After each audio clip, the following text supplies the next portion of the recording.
What's up, Mets fans? Welcome back to Talking Mets and Rob. How is everybody doing? We got some breaking news here for our New York Mets as they make a first official signing in their 2025 rotation, and they signed Frankie Montas to a 2-year, $34 million deal, and he is officially a New York Met. Now, I'm not going to sit here and tell you that I'm excited about this move, but I am going to tell you is that the Mets needed depth in their rotation. At the current moment, it was David Peterson and Kodai Senga. They had to fill up roster spots, that they had to fill up rotation spots. And we all heard David Stearns talk about he wants a six-man rotation.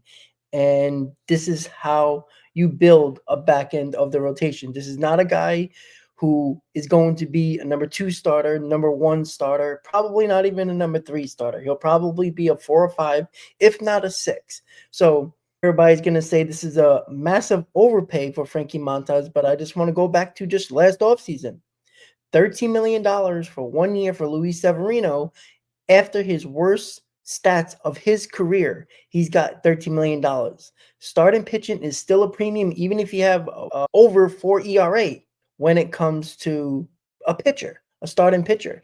And $17 million is kind of the going rate for an average pitcher. Just like $13 million, $14 million was average salary for a mediocre pitcher last year, like Severino was. And when it comes to Frankie Montas, the good news here is that you had to get back all the innings you got from Quintana, from Minaya, from Severino. They pitched a ton of innings last year, and you got to fill that. And one thing Frankie Montas did do is pitch innings. He had 150 innings last year between two teams for Frankie Montas.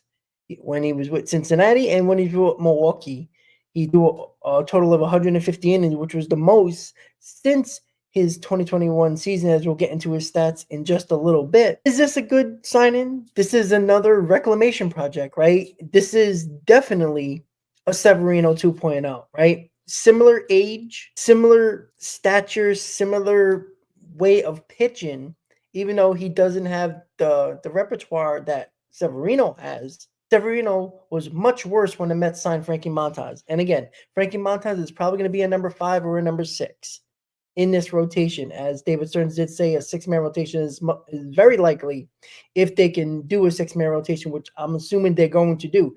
To keep Kodai Senga healthy, you're probably going to have to put him into a 6-man rotation. Frankie Montas is one piece of the puzzle for this Mets rotation in 2025.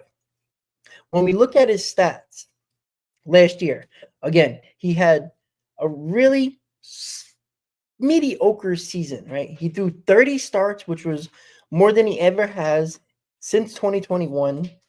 He threw 150 innings. He had 148 strikeouts, and his strikeout per 9 was 8.4, which is pretty decent. Not great, but it's around major league average. But what I do like about this is that you could do a lot worse than Frankie Montas as your number 5th starter or 6th starter, unless you want Tyler McGill in this rotation. And that is the key right here, right? We could talk about the pitching lab that successfully had made Minaya have a great year for the New York Mets, and along with Luis Severino having a really solid year for the New York Mets. And his pitching lab does help players. And I'm not saying that Frankie Montas is going to throw like Severino did this year or even Minaya, but if he becomes a pitcher that can throw around a 4-ish ERA, you can see that it's going to be much better. And again, if you go around baseball, a number 4 and a number 5 starter, in the Mets case, a number 6 starter, 4 through 6 starters, you ain't going to find a lot of them that have a 3.5 ERA or lower. You're going to find a lot of those starters being in the 4 ERA range. And that's where Frankie Montas is probably going to be. If he gives you innings, back end of the rotation guys are guys that needs to give your rotation innings. Frankie Montas can provide that. And I know we had a disaster with the Yankees. I think, once again, the Yankees misused a guy like Frankie Montas. They misused a guy like Severino. They couldn't pick up.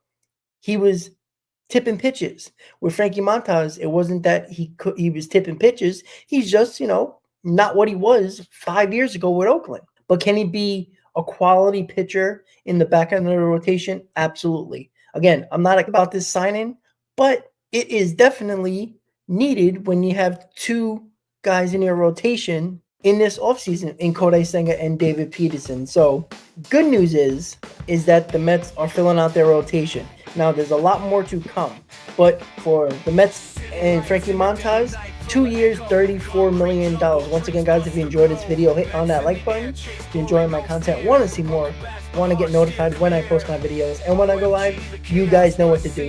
Hit on that subscribe button, everybody. Let me know in the comments, guys, what you think of the Frankie Montas signing to the New York Mets. 2 years, $34 million. Once again, guys, thank you for watching, and as always, Met fans, let's go Mets.